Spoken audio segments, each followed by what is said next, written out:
Blessings, party people. It's been a while. Just wanted to tap in today.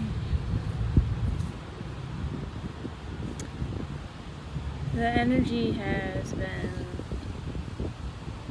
transformative.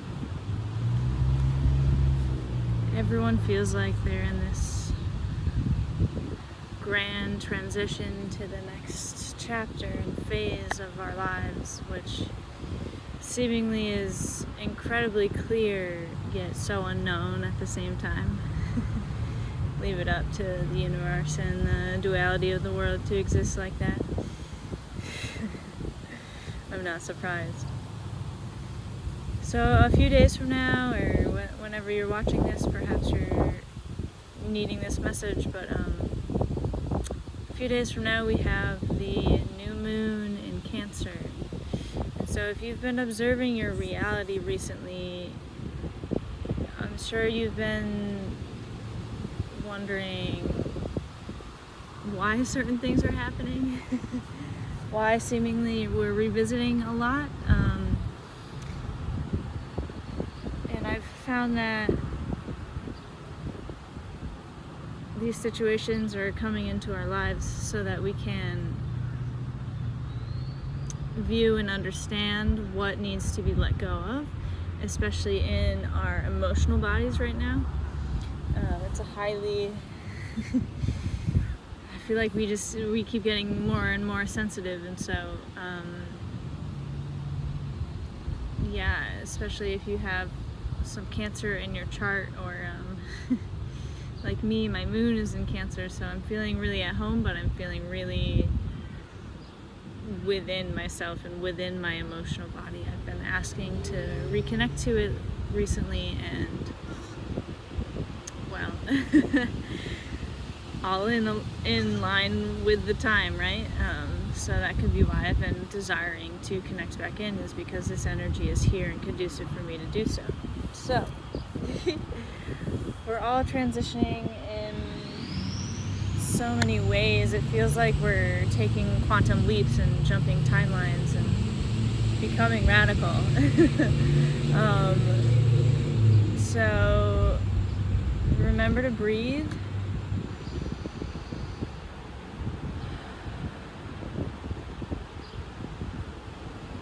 Remember to slow down. Remember to be present, ground in with the earth, with the nature. And something I've been working on recently to further develop my self-respect and self-care and self-love is actively working on being kinder to myself.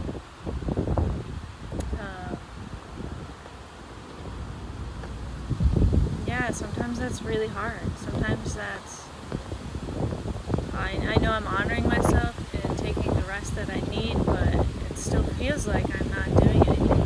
But I am doing something. I'm preparing myself for what is coming next. So it's just being kinder in the sense of I am enough. I am worthy of this rest. I am okay. Everything is okay. All is well. And if it's not, we take a moment to honor that, like as I said, we're in this highly coming up to this portal where we really can reconnect with our emotional bodies, and sometimes that requires us to get radically honest with ourselves, right? So it requires us to get distracted by the sounds.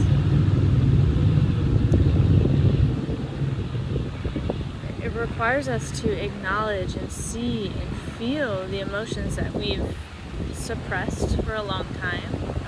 So if you float along with something because you know it's of your highest importance and your highest good, and you let it go in the process, but you're actually feeling like you now have like this residual actual anger in you, okay, be angry. Like, let's feel that. Let's honor that feeling so that it can be seen and it can be felt and it can be heard, right? So we don't want to, seemingly anger feels like a negative emotion, right? And we don't want to feel that, but we need to feel every single emotion, whether it's good, whether it's bad. Any sort of stagnancy or any sort of pushing down and not allowing it to be seen is going to ultimately manifest in blocked energy somewhere in your vessel. So it's can end up creating physical pain or other diseases within the body. So we want to be able to tune in and really honor and feel everything that we are. Give yourself permission to. And be kinder. It's a tough practice, but we're getting there, right? We're getting there. We're doing the best we can. So let me just pull some cards about what does this transition look like for the emotional body? What does this transition look like for the emotional body?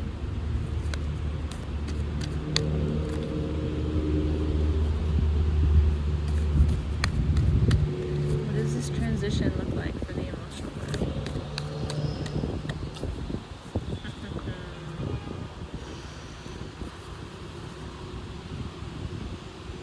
Perspective. So here she is. She's sitting.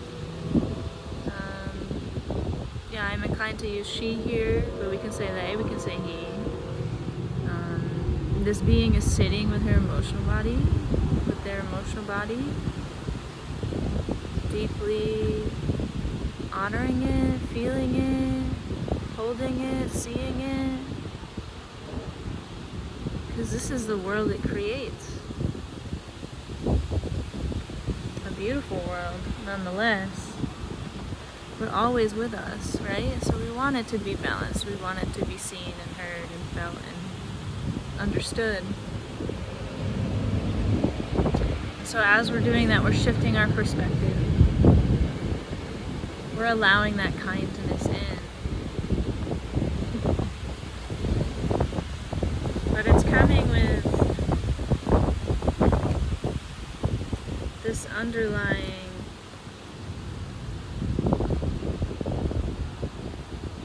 it's coming from this bleak feeling we have that we have so much potential, but see, we're not in full form, we're not in color, it's not here, right? So what in our emotional body is wanting to be seen, and of course that comes along with friction, lots of friction, right? But he's this being, even though there's a lot of friction, there's such a beauty to this, right? So we're moving from this potential through this friction, resulting in the change of our perspective. So that's what this emotional purge and viewing and understanding is looking like for us, and any guidance to more easefully transition to what comes next for all of us. Whether that's, a lot of us are calling in new things into our life and up-leveling and seriously jumping timelines and taking those quantum leaps. So it's no easy work, and when the emotional body is hit, it can really feel like the world is falling apart. But we're here to be in tune with our emotions, right? So our emotions are energy in motion that ultimately free in our reality. So the more we can remain in that neutral space, knowing that we have emotions, we are not our emotions, right? We're not our emotions, we have them. We can entertain them, thank them for coming along. They're indicators of what is going on within us, but yeah, we do not need to be controlled by them, right? We also don't need to control them. So, what did I ask? We have what the emotional transition looks like. Okay, and how can we move through this with more ease? So, cars are blown away. So we have our underlying energy here of the spiral. So as I said, or maybe I didn't, I don't remember at this point, but yeah, we're looking at things, we're letting go of things. Things are coming up that we thought we had already dealt with, right? So we're coming around the spiral, we're coming through all the layers over and over again, but slowly gaining more and more awareness, right? So that's like part of another representation of what we're in, and the spiral is found here as well. So there's a lot of ghosts. We're dancing with our ghosts, right? We're dancing with those parts of ourselves we've shoved down and pushed aside. Probably for a long time now, right? And we've slowly come through many of the sequences, many of the layers, right? We've come through many of them, but they're coming back up again, and that's okay, right? It's all within our flow. It's all within our timing. Ooh, and it's indicated here, number 22, that's union, that's right place, right time, that's partnership. Right, so we're becoming a greater partner for ourselves and acknowledging how we feel. And yeah, we're flowing. Here's that moon energy. Although it's a new moon, not a full moon, but nevertheless it's present here. So she's flowing with her watery emotions. She's very, look at her face. She's focused, determined, but not grasping, right? Easeful. So we're allowing them to flow. Cancer, I believe, is a feminine sign in the zodiac. Okay, so as we move through this, confronting our ghosts with our flow, I'm just going to show you this. There's our new moon up there. We're going to really delve deep into and birth this wild woman within us. You know, everyone, we all have masculine and feminine energies within us, and seemingly with this new moon and how to move through with ease is inviting this confident wild woman to take root and take place. Feel comfortable with all the emotions that are here for us. Alright. My cards are blown away.